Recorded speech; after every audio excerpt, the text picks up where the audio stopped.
आज संविधान की जीत हुई है। पूरे का पूरा वक्फ अमेंडमेंट जो लेके आए हैं सारे का सारा ऑनरेबल सुप्रीम कोर्ट खारिज करेगी। जो अमेंडमेंट में जो वर्ड्स लिखे हुए हैं, इवन के हर एक वर्ड्स असंवैधानिक है। उसमें हर तरह का वक्फ शामिल हो गया है। Waqf by user, waqf established, waqf notified, किसी भी तरह के वक्फ में आप छेड़छाड़ नहीं कर सकते। इस तरह की गुस्ताखी कर दी गवर्नमेंट ने तो सारी की सारी गवर्नमेंट जेल जाएगी, कंटेम्प्ट ऑफ सुप्रीम कोर्ट होगा। ये संविधान में इस तरह के प्रावधान रखे गए हैं कि चाहे गवर्नमेंट बिल्कुल पागल हो जाए, सत्ता के नशे में बिल्कुल मदहोश हो जाए, तब भी उनको करेक्ट करने के लिए हमारे पास जुडिशरी है। ऐसा न हो कि ये धार्मिक मामला बन जाए। इस वक्त को तुरंत इनवैलिड कर देना चाहिए था।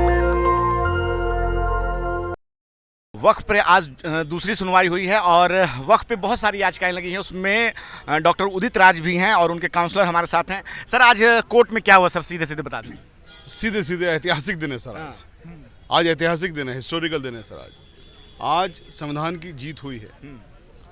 अभी जीत इंटरिम है, फाइनल जीत भी होगी जब पूरे का पूरा वक्फ अमेंडमेंट जो लेके आए हैं सारे का सारा ऑनरेबल सुप्रीम कोर्ट खारिज करेगी पूरी सुनवाई के बाद में। क्योंकि इनका हर एक वर्ड, जो अमेंडमेंट में जो वर्ड्स लिखे हुए हैं, इवन के हर एक वर्ड्स असंवैधानिक है, गैर कानूनी है। भारत की सरकार, देखिए आप, कि इन्होंने कल कहा, जब ऑनरेबल सुप्रीम कोर्ट ने कहा कि हम 3 तरह के स्टे देना चाहते हैं, इन्होंने कहा हम जी आज उसका आपको एग्जाम्पल दे देंगे, आपको स्टे देने की ज़रूरत नहीं पड़ेगी और ये आपका ये यानी कि सरकार के फेवर में ऑर्डर आ जाएगा। तो ऑनरेबल सुप्रीम कोर्ट ने कहा ठीक है, आप कल आ जाइए, यानी कि आज आ जाइए। वो कल आज के आके क्या कह रहे हैं कि साहब हमें टाइम बहुत कम मिला है, हमें 1 हफ्ते का टाइम और दे दीजिए। दूसरी तरफ क्या कहती हैं, हमने साहब जेपीसी में 2 महीने मीटिंग करी, पूरे देश भर में जाके करी, लाखों याचिकाएं हमने देखी, 10 साल से हम तैयारी कर रहे हैं।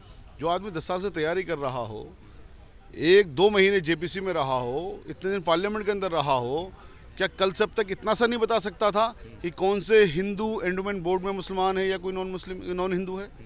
क्या इतना नहीं बता सकता था कि इस वाले अमेंडमेंट से आप जो कहते हो मुसलमानों का फ़ायदा होगा, क्या कौन से मुसलमान का फ़ायदा होगा? एक भी चीज़ नहीं बता सके ये। तो इनके जो कुतर्क थे और दुर्भावना के तहत वो कुतर्क थे, कुतर्क का कोई जवाब नहीं होता। तो जब ऑनरेबल सुप्रीम कोर्ट की तरफ से तर्क आए और तर्क वाले सवाल आए तो ये धराशायी हो गए और आज इसीलिए ये वाला ऑर्डर पास हुआ। आज ऑनरेबल सुप्रीम कोर्ट ने साफ कहा कि हम कल वाला ऑर्डर कर रहे हैं या फिर आप स्टेटमेंट दीजिए इस पर। तो इन्होंने यहाँ पर कहा कि साहब हम स्टेटमेंट दे रहे हैं। कल जो ऑर्डर होना था वो खाली वक्फ बाय यूज़र के लिए होना था, लेकिन आज जो हुआ है उसमें हर तरह का वक्फ शामिल हो गया है। Waqf by user, waqf established, waqf notified, waqf registered, unregistered, किसी भी तरह के वक्फ में आप छेड़छाड़ नहीं कर सकते।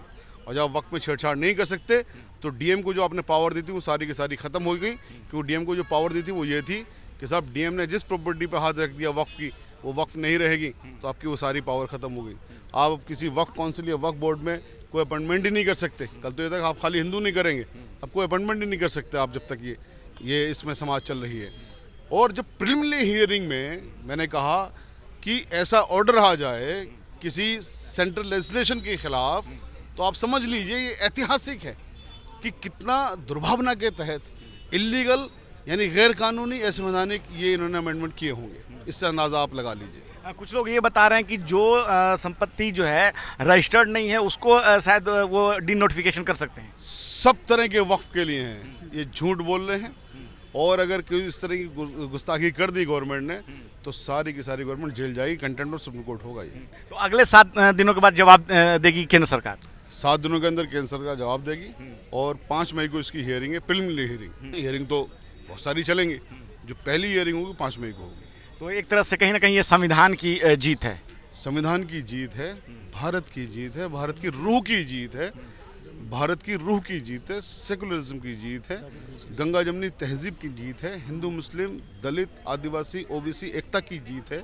ये हकीकत में डेमोक्रेसी की जीत है। लेकिन कल तक तो सरकार ये कह रही थी कि संसद से कानून बना है तो मानना ही पड़ेगा। संसद से आप गलत थोड़ी ना बना लोगे सर। संसद में आपकी ताकत है, इसीलिए तो जुडिशरी है, इसलिए तो भारत 3 पिलर पर टिका हुआ है, इसलिए तो जुडिशरी की पावर ही ख़त्म करना चाहते हैं, इसीलिए तो जुडिशरी पे रोज़ इनके अटैक होते हैं।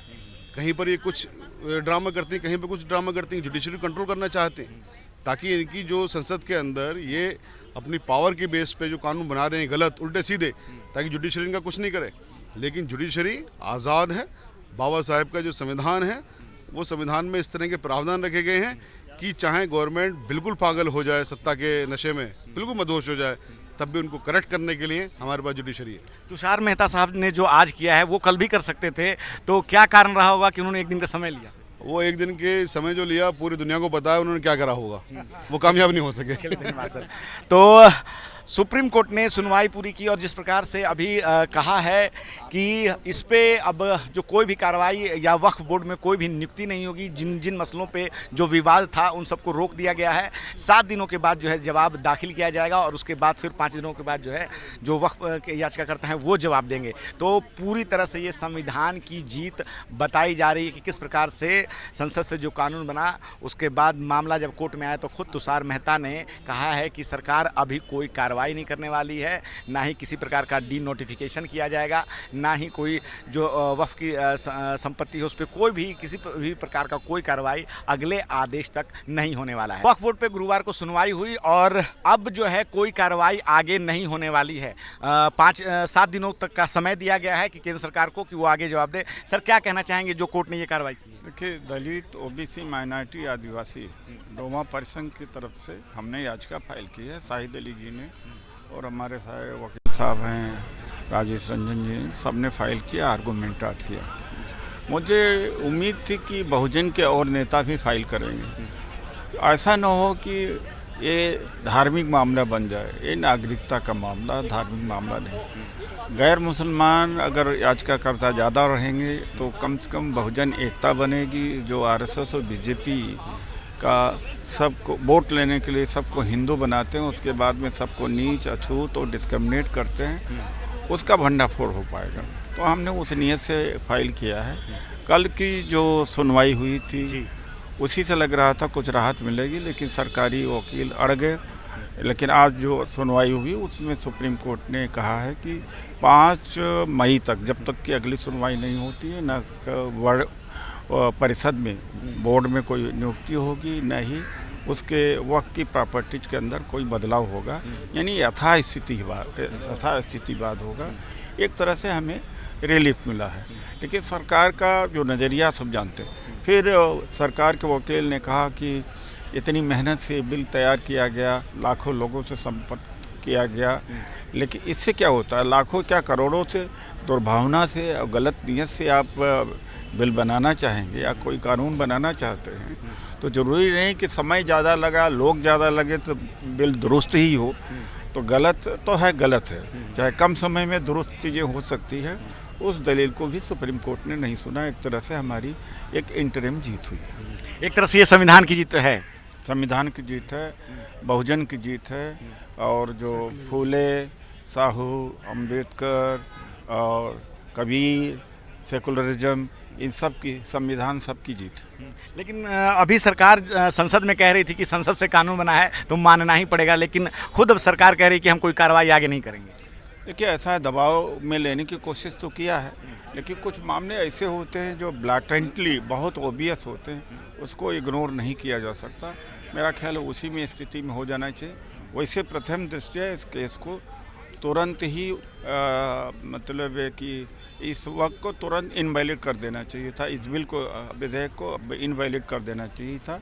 जो सरसरी नज़र से भी देखे कि गैर मुसलमान कैसे आ सकता, जब हिंदू मंदिरों में गैर हिंदू नहीं आ सकता।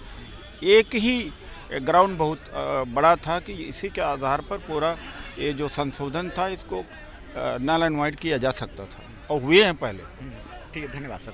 तो जिस प्रकार से जो सुप्रीम कोर्ट ने अब अगली कार्रवाई तक रोक लगा दी है, ना ही किसी को बोर्ड में नियुक्ति की जाएगी, जो है सरकार ने खुद ये हलफनामा दिया है। अभी तक लिखित आदेश नहीं आया है, सुप्रीम कोर्ट ने मौखिक आदेश दिया है और इसको संविधान की जीत के तौर पर देखा जा रहा है। मैं रंजय कुमार, कैमरामैन आशीष के साथ, नेशनल दस्तक की आपसे गुजारिश है कि अगर इसको बचाना चाहते हैं तो नेशनल दस्तक को सब्सक्राइब करने के लिए रेड कलर के सब्सक्राइब बटन को दबाएं, फिर बेल आइकन की घंटी दबाएं। नेशनल दस्तक को बचाने के लिए बहुत जरूरी है कि हर खबर को शेयर करें, लाइक करें, कमेंट जरूर करें।